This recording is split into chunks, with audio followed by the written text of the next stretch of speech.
pejuang kita yang alhamdulillah tadi pagi sudah dibebaskan oleh Allah Subhanahu wa taala. Kita berharap beliau bisa memberikan beberapa kata-kata buat kita, pesan untuk kita, pesan dakwahnya, pesan hikmahnya, pesan memberi semangatnya. Mudah-mudahan Habib Bahar senantiasa diberikan oleh Allah Subhanahu wa taala keberkahan dalam setiap langkah dakwahnya. Shallu 'alan nabi. Belakang sama duduk belakang.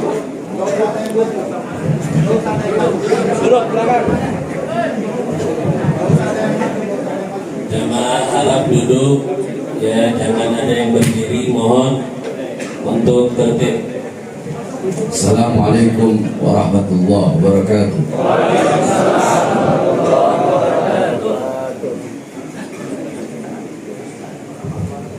Bismillah. Wassalatu wassalamu ala Rasulillah Muhammad ibn Abdullah wa ala alihi washabbihi wa ba'd. Salaman wa tahiyatan wa takriman wa tashrifan li abuya والدنا وحبيبنا الإمامنا الحبيب محمد رزيق بن حسين بن شهاب حفظه الله في كل حياته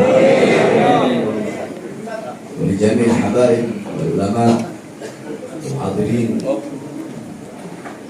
Saya cinta yang saya muliakan, guru saya, orang tua saya, teladan saya, pedoman saya, imam saya, Habib Muhammad Rizieq bin Husain bin Syihab. Mudah-mudahan Allah Subhanahu wa taala panjangkan umur beliau. Amin.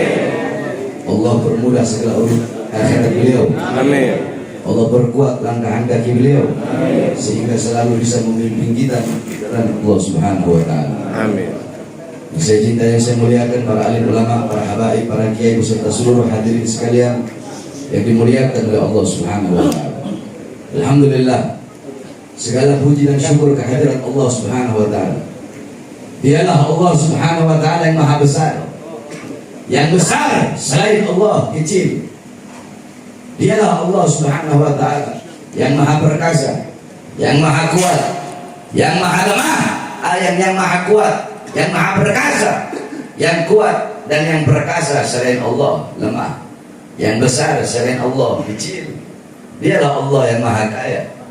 Yang kaya selain Allah miskin. Dialah Allah yang maha melihat. Yang melihat selain Allah buta terhadap warna-warna yang tersembunyi, buta terhadap warna-warna yang tidak tampak. Dialah Allah yang maha mendengar.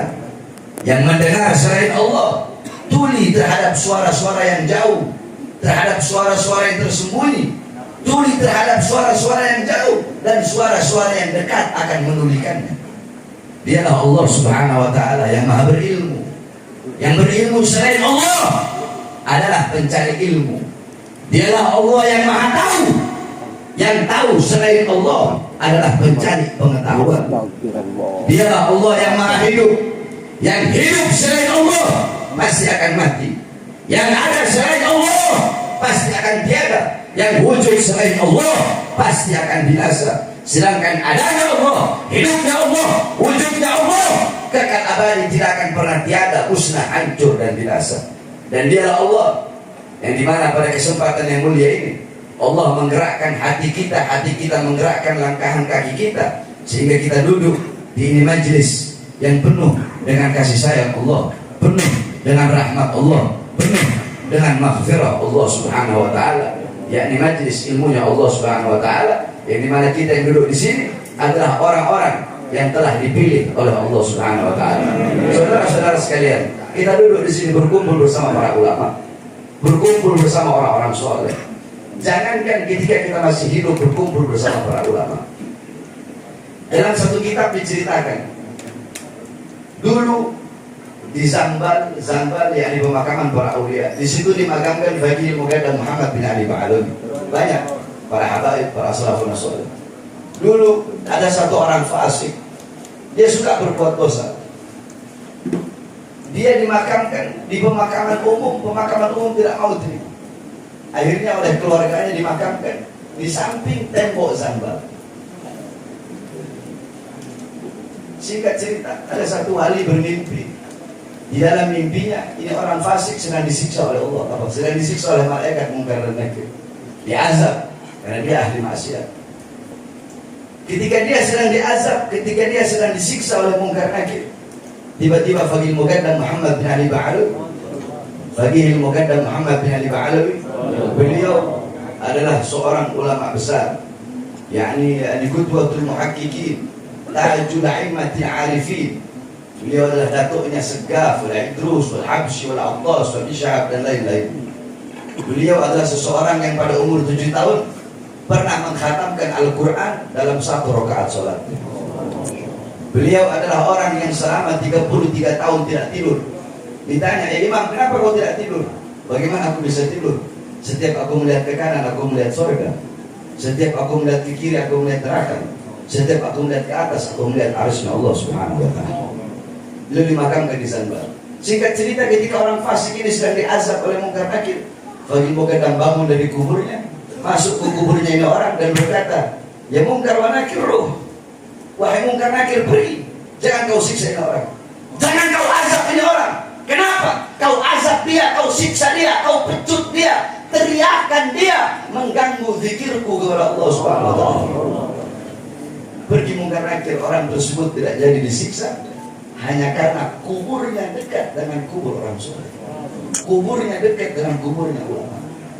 Dia bukan semasa hidupnya dekat dengan ulama, udah mati baru dekat sama kuburnya aja dekat, tapi mendapatkan syafaat. Maka bagaimana pada sore hari yang mulia ini kita duduk di sini berkumpul bersama para alim ulama, bersama para habaib khususnya guru kita Habib Muhammad Rizik Hussein Syihab. Saudara-saudara, sedikit saja ingin saya sampaikan. Ini pun saya hanya intiqalul amr dari beliau. Kalau bukan dari beliau, saya tidak bakal mau. Hadirin sekalian yang dimuliakan oleh Allah Subhanahu wa Ta'ala. Ketika pertama kali tanggal 3 Januari, saya baru keluar 1 bulan. Dulu saya baru keluar 2 hari, dibawa ke Gunung Sindur, dibawa ke Nusa Kambangan. Bebas 2021, baru 1 bulan bebas, masuk lagi. Tanggal 3 Januari. Ketika saya masuk, saya tidak tahu kasusnya kasus apa. Akhirnya ketika pengacara bilang, kasusnya kasus KM50. Apa saya bilang? Alhamdulillah. Loh, alhamdulillah. Ya alhamdulillah. Saya bersyukur kepada Allah kalau kasusnya memang kasus KM50. Kenapa? Nanti di persidangan akan saya bongkar bahwasanya apa yang saya sampaikan itu benar. Saya bukan berbohong. Akan saya sampaikan, akan saya buktikan bahwasanya apa yang saya sampaikan tentang KM50 dan tentang beliau Habib Rizik di penjara karena maulid itu benar adanya dan bukan bohong atau berita hoax. Alhamdulillah, dengan izin Allah Subhanahu wa Ta'ala, dengan kekuasaan Allah Subhanahu wa Ta'ala, Allah bongkar semuanya, saudara-saudara. Mulai dari saksi-saksi. Pertama, saksi-saksi yang dihadirkan adalah para kiai-kiai. Kiai-kiai dihadirkan, yang dimana di situ mereka merasa tidak merasa kami sebagai ulama merasa tersinggung dengan pernyataan Habib Bahar bahwasanya Habib Rizik dipenjara karena maulid. Karena banyak kok yang bikin maulid seakan-akan Habib Bahar hanya menonjolkan satu sosok saja. Siapa itu? Yaitu Habib Rizik. Jadi seakan-akan Habib Bahar mengkultuskan cucu Nabi Muhammad, itu Habib Rizik Hussein Syihab. Karena yang Habib Bahar bahas dalam ceramah hanya Habib Rizik, Habib Rizik, Habib Rizik saja. Dan itu pernyataan seorang doktor, pernyataan seorang profesor, seorang doktor, profesor, tapi otaknya dangkal kalau berpikir seperti itu, saudara-saudara. Kenapa dangkal? Ceramah saya membahas Habib Rizik, kata dia, mengkultuskan. Ceramah saya membahas Habib Rizik, katanya saya hanya mengkultuskan satu ulama saja. Padahal yang membedakan tidak ada Arab. Dia bawa Arab, tidak ada Arab, tidak ada ini, semua sama di mata Allah. Dia bawa ayat inna akramakum minallahi atqakum. Kalimatul haq uridu bihal batil. Akhirnya di situ ketika itu si kiai ini tidak hadir. Padahal saya berharap dia hadir. Akhirnya hadir kiai lain, saya bertanya, wahai kiai, saya mau tanya sama kau. Dalam Al-Quran Allah Subhanahu wa taala berfirman, inna awwala baitin wudi'a lin-nas, inna awwala baitin wudi'a lin-nas bi Bakkatil Mubarakah. Sesungguhnya masjid rumah ibadah pertama yang Allah letakkan bagi manusia yaitu adanya di Bakkah yang penuh dengan keberkahan. adanya di Mekah yang penuh dengan keberkahan. Apakah ketika Allah mengatakan Mekah penuh dengan keberkahan berarti Allah mengkuduskan Mekah? Apakah berarti tempat-tempat ibadah yang lain tidak mulia? Tidak bisa dijawab. Saya ingin bertanya lagi. Dalam hadis Rasulullah SAW bersabda, "Salatun fi masjid hadza afdal min alfi salatin fi ma siwahu illa masjidil haram." Salatun fi masjidil haram afdal min mi'ati alfi salatin fi ma siwahu. Salat di masjidku ini, yakni Masjid Nabawi, lebih utama daripada 1000 kali salat dibandingkan dengan masjid yang lain, kecuali Masjidil Haram. Salat di Masjidil Haram lebih utama daripada 100.000 kali salat dibandingkan dengan masjid-masjid yang lain. Apakah ketika Nabi Muhammad menonjolkan Masjidil Haram lebih utama, lebih mulia dibandingkan masjid-masjid yang lain, apakah itu berarti Nabi Muhammad mengkuduskan Masjidil Haram terus kita tidak boleh ibadah di masjid-masjid yang lain? Tidak bisa dijawab. Ketika saya bertanya, air Zam-Zam lebih barokah dibandingkan air-air yang lain, apakah berarti saya mengkuduskan air Zam-Zam terus saya tidak butuh minum kepada air-air yang lain? Tidak bisa dijawab. Ketika saya berkata kayu gahru lebih mahal daripada kayu-kayu yang lain, apakah itu berarti kayu-kayu yang lain berkurang kadar kemahalannya, berkurang nilai kemahalannya? Apakah berarti saya memutuskan kayu gahru? Tidak bisa dijawab. Bahkan ada beberapa kiai yang mengaku sebagai Dewan Pertimbangan MUI, yang mengaku sebagai Komisi Fatwa MUI. Saya tanya, apa syurutul ifta? Tidak tahu. Tahu ini apa? MUI itu apa? Kau syurutul ifta kau nggak tahu. Tawarru anil futya nggak tahu. Terus kau bagian apa? Tawarru anil futya kau tidak tahu. Syurutul ifta kau nggak tahu. Insaf kan kau tahu. Terus di sini di BAP kau mengaku sebagai ulama. Ulama macam apa kau? Terakhir ada satu orang kiai yang dimana saya bertanya, kiai, dalam BAP Anda mengatakan saya ini radikal, kenapa kok bisa Anda bilang saya radikal? Dijawab sama dia, saya bilang Habib radikal karena ceramahnya Habib itu keras, suaranya menggelegar, terus matanya Habib merah, melotot kayak mau keluar. Oh jadi karena itu? Iya karena itu. Kiai pernah dengar nggak satu hadis? Yakni kana Rasulullah SAW idza kharaba ihmarrat aynahu wa ala sawtuhu wa ishtadda ghadabuhu hatta ka'annahu kamundhiri jaysin sabbahakum masahakum. Pernah dengar nggak Kiai? Apa kata dia? Nggak pernah dengar. Oh, pantesan. Rasulullah itu Kiai kalau ceramah, Rasulullah kalau berdakwah marrat ainahu, memerah kedua matanya. Rasulullah kalau berdakwah, Rasulullah kalau ceramah, ala sawtuhu, meninggi suara beliau, wa istadda ghadabuhu, bertambah kemarahan beliau, seperti beliau seakan-akan bagaikan pemberi peringatan perang. Pagi ini kita akan diserang, sore ini kita akan diserang. Apakah engkau berani mengatakan Rasulullah radikal? Tidak bisa dijawab. Saya bilang sama jaksa, Pak Jaksa besok-besok kalau mau cari saksi itu tolong yang benar-benar saksi betul. Makanya sampai ada yang viral itu kalau nggak salah, tidak pantas ekor singa bertanya kepada seekor keledai. Wala fakhr. Dan itu bukan merupakan kesombongan. Yani al-kibru bil mutakabbir sadaqah. Yani kabiru bil mutakabbir. Sombonglah engkau 1010 kali kepada orang-orang yang sombong. Yang terakhir ada satu kiai lagi, masih kiai ini, belum saksi ahli. Ada satu kiai, dia bilang Habib itu kalau ceramah kata-katanya kotor. Oh kata-kata kotor. Emang kiai pernah lihat saya ceramah ada bisa bilang anjing? Enggak. Ada saya bilang babi? Enggak. Terus apa yang pernah didengar? Bangsa. Oh ya kalau bangsa memang sering saya bilang. Itu kotor. Iya itu kotor. Makanya dari situ saya bilang Habib itu radikal. Oh, kiai. Coba buka kitab Tarikh Ibnu Jarir At-Tabari. Buka kitab Syiarul A'lam An-Nubala karangan Imam Az-Zahabi. Buka kitab Tabaqat Asy-Syafi'iyah. Buka kitab Tafsir Al-Imam Ibnu Katsir. Di situ dijelaskan bahwasanya dulu Rasulullah duduk bersama para sahabat. Tiba-tiba datang Urwah. Urwah datang dan berkata kepada Rasulullah, "Wahai Muhammad, suatu saat sahabatmu bakal meninggalkanmu. Wahai Muhammad, suatu saat sahabatmu bakal meninggalkanmu. Ketika Sayyidina Abu Bakar As-Siddiq, sahabat yang terkenal lemah, lembut, bijaksana, mendengar perkataan Urwah, lama beliau berdiri. Apa kata beliau? Ya Urwah, umsus badrillah. Tahu dia? Kayak tahu dia? Nggak tahu. Oh, nggak tahu. Mau saya jelasin? Boleh. Oh, saya tinggal. Umsus badrillah. Saya bilang, majelis hakim mohon maaf, ini agak kasar.